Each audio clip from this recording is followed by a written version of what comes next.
Well,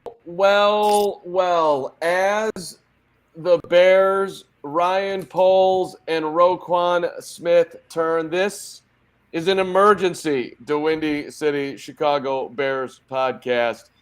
The I am Empire Strikes Back. I am open to all thoughts from all lands as to what exactly is going on. Herb Howard, good to see you. Appreciate you. You too, Carl. If you missed the news, which is highly unlikely if you're watching this pod right now, is that the Bears have taken Roquan Smith off the PUP list, the physically unable to perform list. Okay. Which means that they can start finding him if he doesn't show up for practice. They do not have to do that. It could mean, by the way, that a deal is imminent and he's going to practice tomorrow and there's going to be some great announcement coming from Hallis Hall. I think we all think that's unlikely. It could mean that they're about to trade the dude. And, hey, letting everybody know he's healthy and you can just land wherever you land, Roquan, and get after it. But this feels like, as you just put it, Herb, the Empire Strikes Back. This is an aggressive move by Ryan Poles. And I don't know if you think it's a good one. I feel it's a little bit awkward.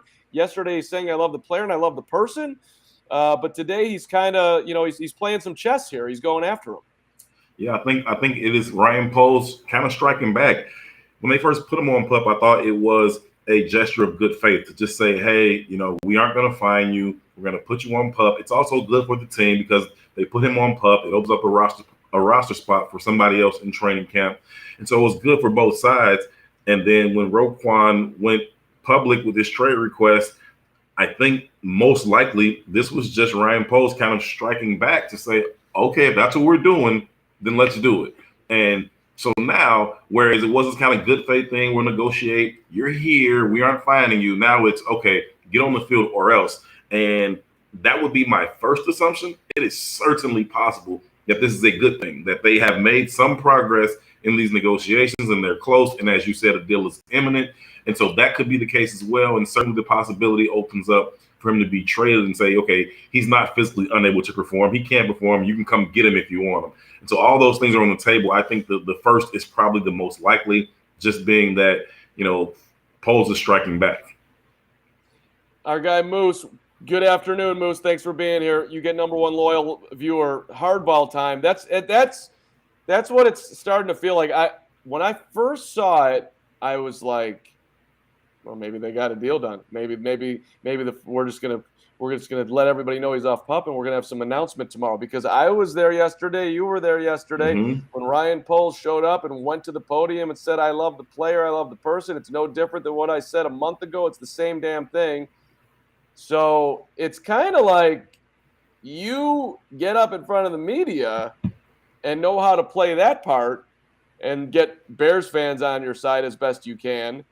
And then when you get behind the scenes, okay, I got my GM hat on, and you're going to do this. You're going to put out a statement. You're going to start naming Wilbur Marshall. Well, okay, let's get in the mud here, as you're saying. And that's I think two things can be true. I think both of those things can be true. It could be true that I love the player and I love the person, and it is my intention to sign him. That can be true while also saying, okay, well, what's my next best move to, if that is true, what's my next best move to get that done? Start going in this pocket a little bit. And so both of those things could be true. It's definitely getting to the point where, where Moose's point, it's hardball. And so they try to do this thing cordially and behind the scenes. And I guess they've been trying to do it since April. Here we are mid-August and nothing's gotten done yet. And so everybody's kind of firing their guns now. So I'm wondering from Roquan's side, do you think he knew this was coming? Do you think he feels blindsided right now? Hard to know. We haven't heard from Roquan, which, by the way, now that he's off the PUP list, I wouldn't mind talking to Roquan. He's available to speak. You want to show up? Great. It'd be great. We can request him every day. That's for sure. I don't know if he feels blindsided by it. I think it would be unfair for him to take that feeling. I think he blindsided Poles with his trade request and doing it publicly. I think he blindsided them first. And so I think that once you kind of open that door, you can't be like, oh, they hit me back. And, Like no, you should have probably expected it, and not been blindsided by it. But even if you were, I don't think it's fair for him to be. I'm just trying to analyze, like, what's your move now, Roquan? What are you Well, going to do here? You are rocking a hard place. You've got $10 million on the line this season, a lot of money. You are obviously highly irritated with the organization. You don't want to, oh, they just took me off PUP. Like, for you to show up the next day in practice, that kind of looks, I don't know if weak is the right word, but you're kind of playing a dangerous game of chicken right now, where you just don't have a whole lot of leverage at the end of the day. yeah, that's So really what it boils down to. I mean, they were going to go into this long game of chicken and who's going to blink first, and ultimately, as in most of these situations, the players just don't have much leverage unless you are a star player, which he is, but also on a defense that is competing for something this year or has expectations to compete for something this year, a la I'm the New York Jets and we think we can go to the Super Bowl this year so long as we have Revis Island locked down. Then you have more leverage here. But if you're talking about a team that is clearly in full rebuild mode, zero expectations this year, first year GM, first year head coach, you don't have much leverage, right? Just in general, you have a contract, they're set to pay you $10 million, and they can, not only this year, they can tag you next year. They can franchise tag him next year. They really control his rights for the next 2 seasons if they want to. And so it's just not a whole lot of leverage for him. At some point, it's going to come down to, does Roquan want to play here or not? I mean, will he sacrifice or will he cave in a little bit to be able to play here? yeah, and I do wonder. I guess he's sitting there in his head, sitting the pillow, and I'm by the way, I'm googling around. Where does Roquan Smith live? Because I'd like to. I would like to personally hunt Roquan down, and let's get him on to Windy. Let's have a moment here. Let's see what exactly Roquan is thinking these days. Where do you eat dinner on a Wednesday night, Roquan? Are you there's got to be a spot. Are you in the city? Are you out in the burbs? Are you living right by Hallis Hall?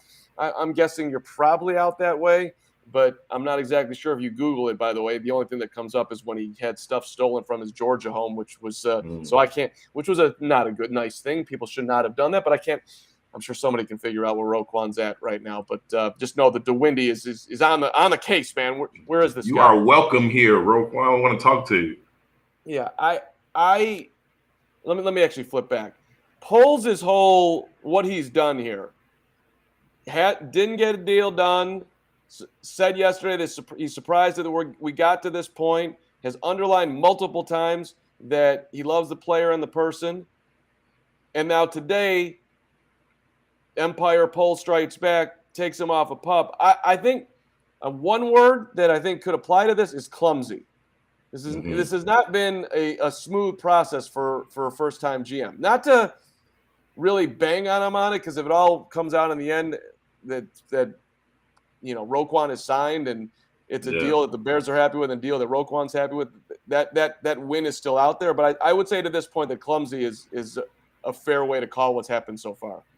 No, that seems like a pretty good way to assess it. I think you come in here, you've got this defense, you've got this player that is ready-made for it that you're probably going to put at that will spot, and he's up for a contract. And so you're going to have to be going through this, and you should have been able to do it in a way that didn't get this messy, right? Unless you knew very, very early that Roquan Smith's demands were higher than you were willing to meet. And if you knew that in the spring, then while you were doing your fire sale for Khalil Mack and whomever else, maybe you should have been seeing then if that was a possibility, because now you've kind of minimized even your own leverage a little bit. If people know you're in this contract impasse and now you kind of have to get rid of them or do something with them, that kind of affects you in negotiations too in the trade market. And so I think they could have done things a lot better in terms of keeping it quiet or moving on earlier.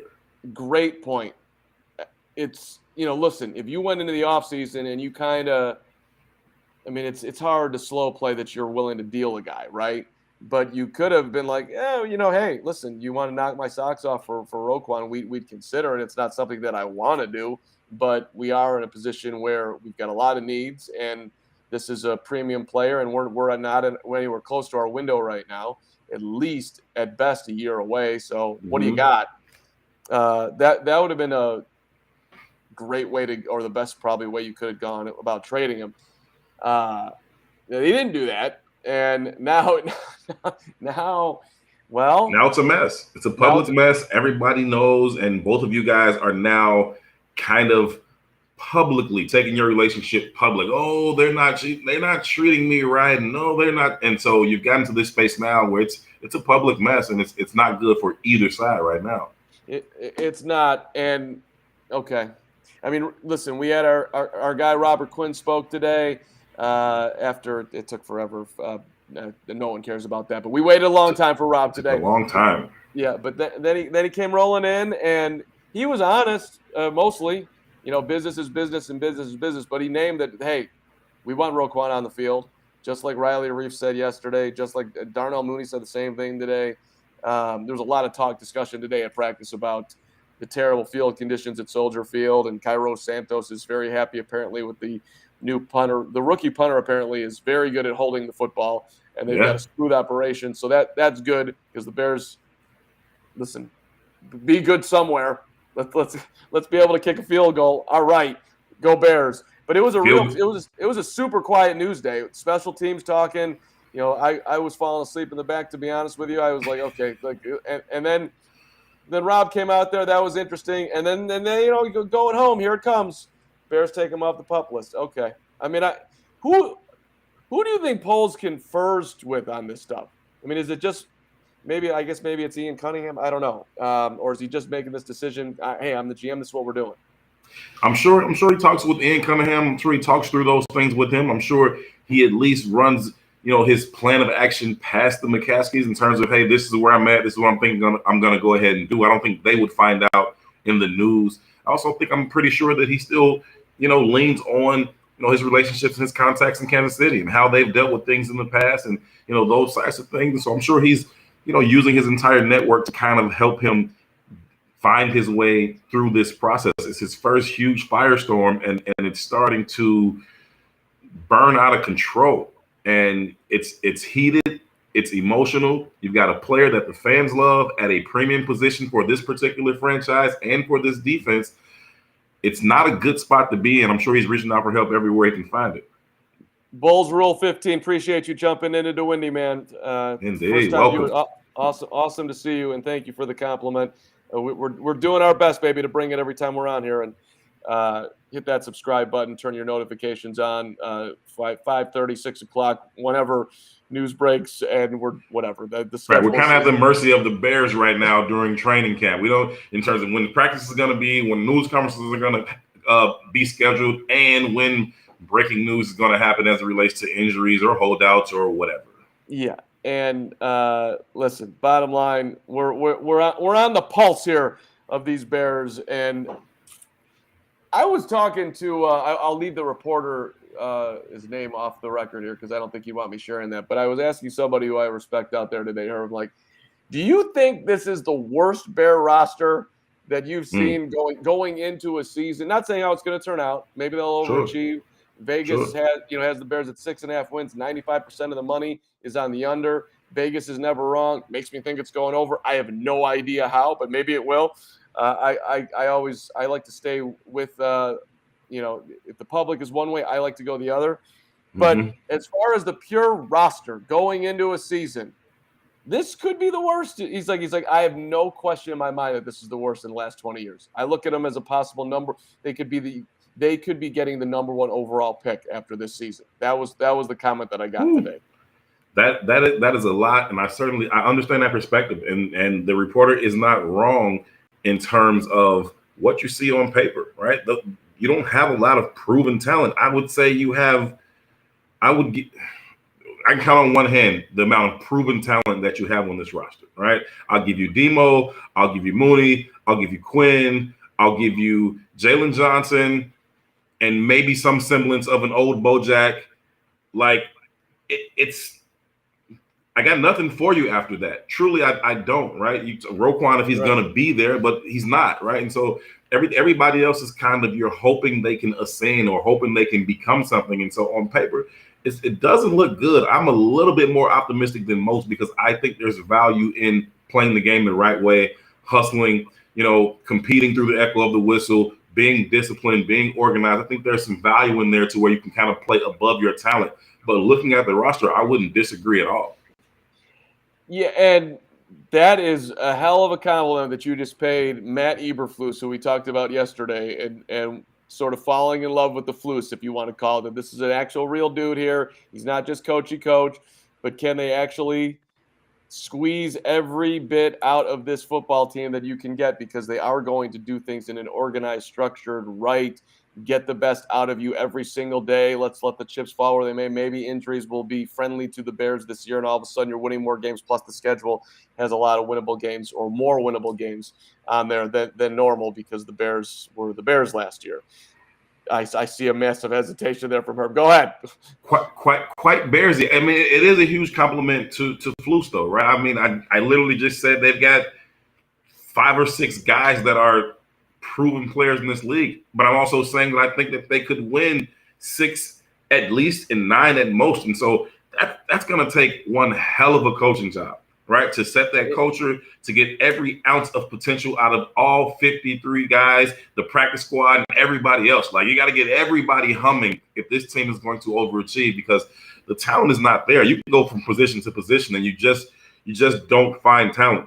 There's talent in the backfield, and there's talent in both backfields. There's talent in the offensive backfield. There's talent in the defensive backfield. Yep. Everywhere else could use some help if you're not going to have Roquan at linebacker. Everywhere else could use some talent. We could use some talent on this team. Right. Bulls Rule 15, any surprises to the unofficial depth chart? I wouldn't call it a surprise, but we are getting further and further down the complimenting Braxton Jones 5th-round pick out of Southern Utah road. Today, it was who was Robert Quinn.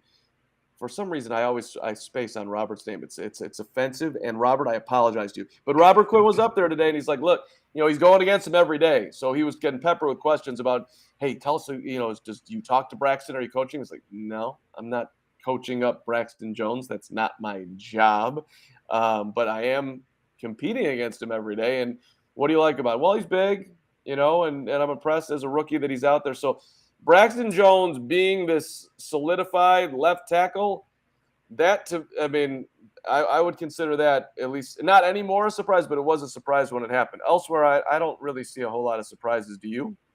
No, I don't see a whole lot of surprises. I would agree with you. You talk about a 5th-round pick coming in out of Southern Utah. I don't think anybody expected on draft night in April, on day 3 of draft night in April, that the Bears had found their starting left tackle. I don't think anybody thought that. And so, yeah, that's a surprise.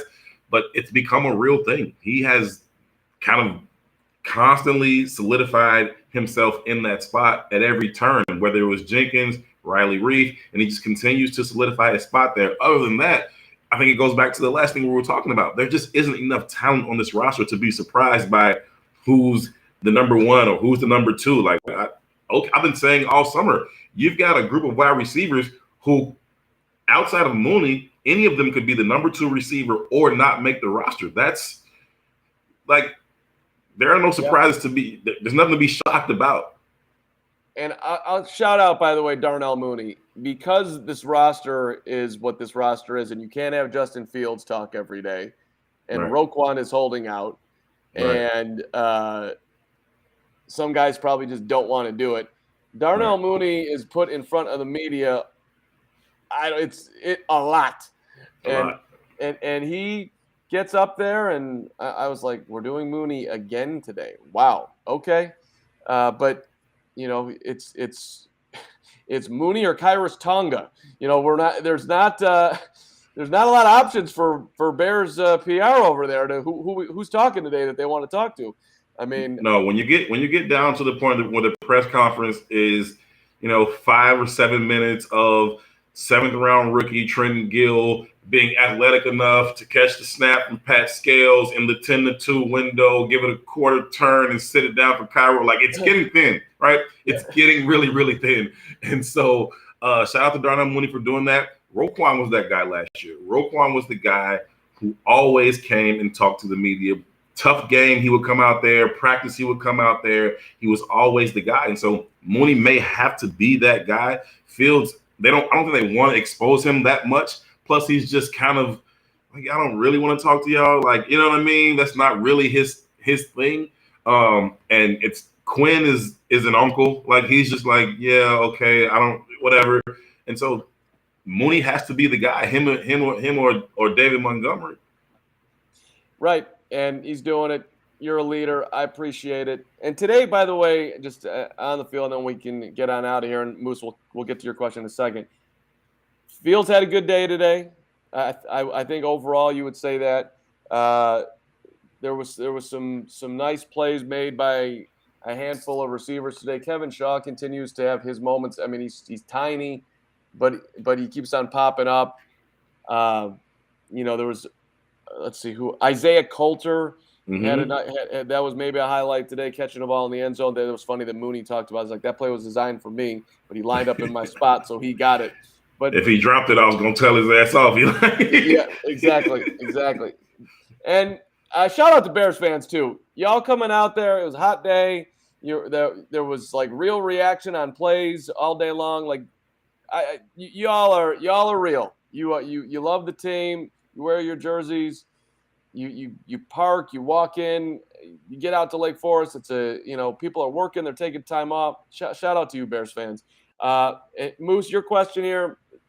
You got to handle this one, Herb, because I'm not exactly sure. What team has the cap space at this point to pay him being Roquan what he wants, and pay the Bears what they want in trade value? Great example, Revis. We aren't ready to compete for ship. It's an interesting one. Who feels like they are one linebacker away from winning the Super Bowl and can do it? I don't know. I don't think the market is overflowing right now. Yeah, no, it's not a lot of teams that are legitimate Super Bowl contenders right now. And, the cap space thing, that's not the biggest issue here. If they want them, they can find the cap space. You can do different things with the contract. You can maneuver, signing bonuses. You can defer some money here or there. You can restructure a contract here or there. If you want them, you can find the money. That's not the main issue here in terms of who has cap space. It's about who has a true belief that they can compete right now and view Roquan as the missing piece, significant enough for them to send back due compensation to the Bears. And so you look at some teams and say, well, maybe the Rams think that, but they went out and got a linebacker. Maybe the Bengals think they can get back there if they can solidify that defense a little bit more. Maybe the teams like Buffalo Bills are looking for, like, I don't know, but some of these guys, they've already got players in place. And so I don't know if there is a lot of teams who feel like they're a linebacker away. That's a tough thing to even think in the first place. Like, we're a linebacker away. So I don't know how many teams there are, but he's a great talent, and he's only 25 years old, and so a lot of teams may want him. Exactly. And that's where I would go. What I would focus on, if you're like trying to predict if the Bears trade him, where he would go, think about good organizations. Think about organizations that pounce when a premium player is available for whatever reason, and there is some Sounds Patriots. Exactly. Sounds Steelers. Organizations like Ravens. That. Exactly. That is where, look, when if you're a good GM, you pounce when good players become available. And I don't think the Bears are going to give Roquan Smith away. But I would assume that there are a bunch of teams having some conversations right now thinking about what would it take to get him, and what would that ultimately mean if bringing him in, and would they they obviously have to factor in the money. What's he worth in their mind on their cap going forward? So yeah, you referenced Riley Reif and how complimentary he was about Roquan Smith. Riley Reif is a guy who's been in this division. He's played against Roquan Smith twice a year, a bunch of times, and he's been responsible for trying to get up on that guy. And he knows that he's a problem. He knows that he's a guy you got to circle in the offensive meetings all week leading up to the game against the Bears. He talked about his ability to drop out in pass coverage. We know he's fast enough to keep up with running backs on wheel routes, fast enough to carry tight ends down the seam. He's got the instincts to get in the backfield and make plays, 30 TFLs in the last 2 seasons. He can do all the stuff that you need him to do. He's got pick sixes. Like, he can do everything you need him to do. So people know around the league how good of a player he is. Whether they've got the capital that the Bears want, we'll have to see. He's getting called out too, by the way, for not taking away the football, which, by the way, is a fair thing to call out Roquan on. You're right. He hasn't had a ton of forced fumbles and recoveries himself and or interceptions, which should impact his value at least some. But if you look at the amount of tackles, and also you just play the eye test. When you watch a Bears game, who do you see out there? You see 58. You see him all over the Flashing. field. Yeah, you see him violent. You see him, most linebackers in the league are not great at covering running backs out of the backfield. That is a rare skill set. So to put that on him like, he's not elite. He can't, he gets beat on wheel routes. Come on, man. This is, I think Roquan might be overvaluing himself a little, but it's not like he's completely off, in no man's land with what he should be getting paid. So yeah, I think he's a good player. I think he's an elite level player, and I understand him wanting his money. I understand he kind of fired his last shot yesterday, and I understand Poles clapping back at him today. We'll see what that means and what happens going forward, but. Listen, they've gotten to a space where it's publicly messy now, and it's not good. It's not good. Ray, good to see you. I don't think the Bears will sign him. He's ashamed. He probably will go to the New England Patriots or Denver or Baltimore or even the Chargers. If they trade him, they better get a first-round pick and a third. They are not getting a first and a third, Ray. They're not. I don't think they maybe they could get a second and a third, maybe. And, Free Palestine, you put that out there. What's up, buddy? Good to see you. So, hey, listen, we cannot sit here on August the 10th. Happy birthday to me tomorrow, by the way. Way to go, Carm. Happy B-Day, Carm. Thank you, Herb. Thank you. That you're going to get some huge return for Roquan right now. You're not. So could you play it out and deal him at the deadline? Is Roquan going to come clean here and be like, you know what? I'm going to play one more great season. But what you named earlier, they could tag him. Tag him next year. They could tag him. So that comes with top 5 linebacker salary, which is I imagine where he's trying to negotiate himself into right now anyway. But that's only 1 year. It's not any long-term stability, and that's what all these players want. This is a violent game. You never know what's going to happen. You could be one snap away from ending your career at any point. That's not hyperbole, right? In this game. Well, let me just say something on that one because I hear about this long-term stability. You give me $20 million for 1 year, I've got some serious long-term stability. I will be so stable you won't even believe it. I'm the most stable guy in the history of the world. Give me that $20 million. A government, you can have half, and I will be stable and I will be chilling. So that's legit. That's legit. I mean, it's weird to me because they keep on saying that, and I'm like, I want to know what it's like when that check comes in. Your life is forever changed. Am I missing something here? Yeah, it changes for me, but all things are relative, right? I don't have in my mind right now, at least I don't think I have in my mind right now, prospects of $100 million.